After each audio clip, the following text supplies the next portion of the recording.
రామచంద్రాయ నమః. ఓం నమో వీరాంజనేయ.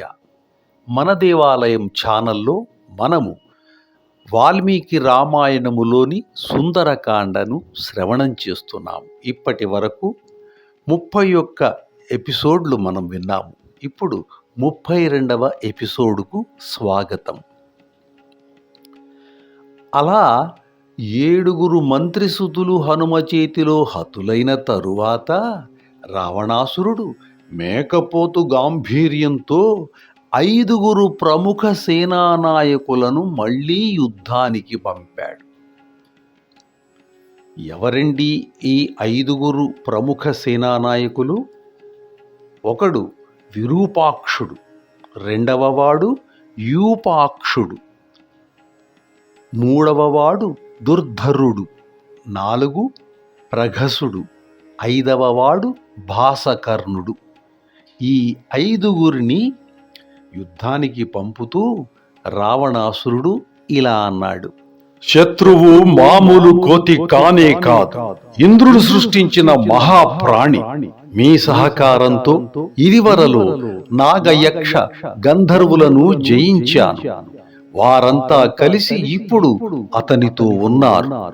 నేను ఇదివరలో అతి బలులైనటువంటి వాలిని, సుగ్రీవుని, జాంబవంతుడిని చూశాను. కానీ వారికి ఇతని భయంకరమైన వేగము, పరాక్రమము లేవు. కనుక శత్రువుతో పోరాడేటప్పుడు మీరు ఆత్మరక్షణ చేసుకుంటూ పోరాడాలి సుమా అని హెచ్చరిక చేశాడు రావణాసురుడు ఆ 5. ఆ 5 యోధులు వివిధ ఆయుధాలతో హనుమపై విజృంభించారు. హనుమ దుర్ధరుని రథంపై ఒక్కసారిగా పిడుగులాగా దూకి రథంతో సహా నుగ్గు చేశాడు. విరూపాక్ష, యూపాక్షులను సాలవృక్షముతో మోది చంపాడు.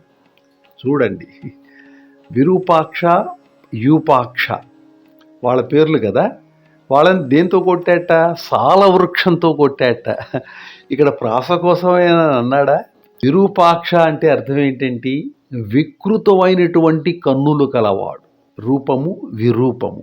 మరి సాలవృక్షము కూడా చాలా పొడుగ్గా ఉంటుంది, భయంకరంగా ఉంటుంది. అది వికృతంగా ఉంటే ఇది భయంకరంగా ఉంటుంది. సో వికృతమైన వాళ్ళని భయంకరమైన దాంతో కొట్టాలి అనేటటువంటి అర్థం వచ్చేలాగా శబ్దార్థాలు ఇక్కడ ప్రయోగింపబడ్డాయి. వాల్మీకి మహాముని యొక్క రచన వైశిష్ట్యంగా మనం చెప్పుకోవచ్చు. అలా విరూపాక్ష, యూపాక్షులను సాలవృక్షముతో మోది చంపాడు హనుమ. ఇక భాసకర్ణుడు, ప్రఘసునులపై వాళ్ళని ఎలా చంపాడు? భాసకర్ణుడు ప్రఘసునులపై గిరిశిఖరము విసిరాడు. అంటే కొండ యొక్క పైభాగాన్ని తీసి విసిరాడట. అప్పుడు ఏమైంది? వాళ్ళ శరీరాలు నువ్వు గింజలంతా ముక్కలైనాయి. ఇక్కడ కూడా చూడండి, ఆ వర్ణన చూడండి. గిరిశిఖరమేమో చాలా పెద్దగా ఉంటుంది, అది పెద్ద స్థూలకాయంలాగా పెద్దగా ఉంటుంది. అలా విసిరిన తర్వాత ఏమయ్యాయిట? వాళ్ళ శరీరాలు నువ్వు గింజలంత ముక్కలయ్యాయి. నువ్వు గింజ ఎంత ఉంటుందండి? కంటికి కూడా కనిపించదు సరిగా చూడకపోతే. అక్కడ అంటే అంత బలం ఉపయోగించాడు, అలా కొట్టాడు, అంత గట్టి దెబ్బ కొట్టాడు అని చెప్పడానికి ఈ పోలిక. ఇలా అన్నారు. సరే, అలా చేసేటప్పటికి ఏమైంది? అప్పుడు అశోకవనం శవాలవనం అయింది. ఇక్కడ శకార ప్రాస వాడారు. అశోకవనం శవాల వనం. చూడండి, ఆ వనం అశోకవనం అంటే ఆనందవనం అనే అనుకోవాలి. శోకం లేని వనం ఆనందవనమేగా.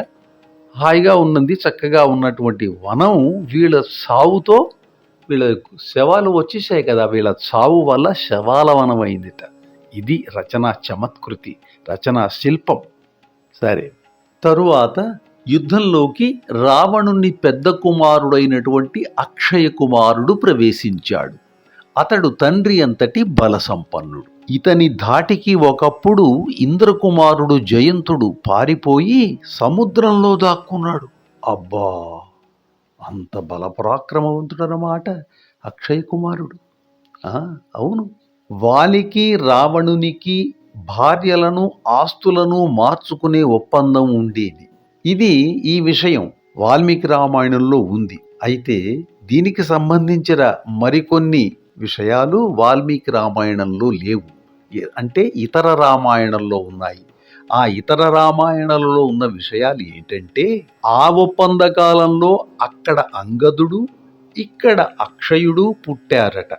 అందుకే అంగదుడు అక్షయుడు ఉన్న చోటికి రాడట.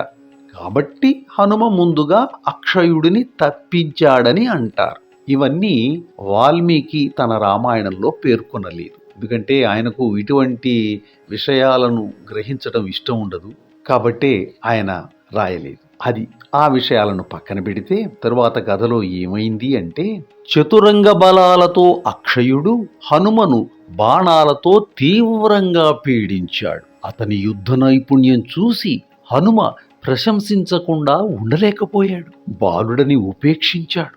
కానీ వర్ధిల్లుతున్న అగ్నిని ఉపేక్షించటం మనకే అపాయం కదా అని హనుమ అరచేతితో అతని రథాన్ని చరిచాడు. అంతే, చరిచాడట.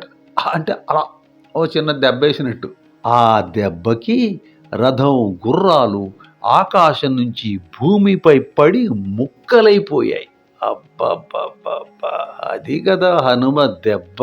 అప్పుడు అక్షయుడు ధనస్సు, ఖడ్గము ధరించి రథము వీడి ఋషులు ఏ విధంగా శరీరం విడిచి స్వర్గం చేరతారో అలా ఆకాశంలో వచ్చి నిలిచాడట.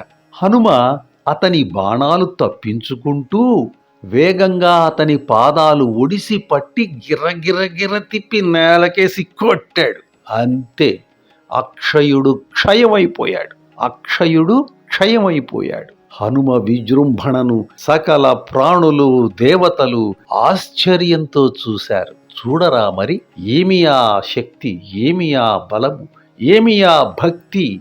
అది హనుమ అంటే. ఆ విజృంభణకు రావణాసురుడే చాలడని అన్నాడు కదా, హనుమే చెప్పాడు. ఈ వాళ్ళ రావణాసురుడి కొడుకులు, సైనికులు, యోధులు వీళ్ళంతా ఎంత తృణప్రాయం కదా.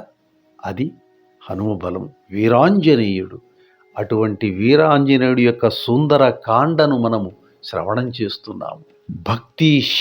భక్తి వల్ల శక్తి వస్తోంది ఇక్కడ.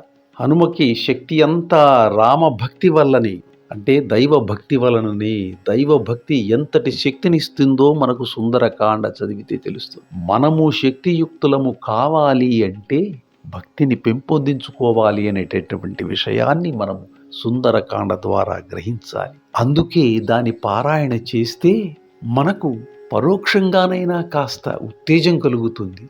అప్పుడు అన్నీ మనం మంచి మాటలే వింటాం. మనము భక్తి సాధనలోకి వెళ్ళిపోవడానికి సుందరకాండ పారాయణం, శ్రవణం ఉపకరిస్తాయి. అందుకే మన దేవాలయం సుందరకాండను ప్రత్యేకంగా అందిస్తోంది. ఇందులో ఉన్నటువంటి భాగాలన్నింటినీ మీరు విని, మిస్ అయిపోయిన వాటిని విని మీ బంధుమిత్రులకు చేరవేయండి. అందరూ ప్రయోజనం పొందండి. సర్వే జనా సుఖినో భవంతు. స్వస్తి.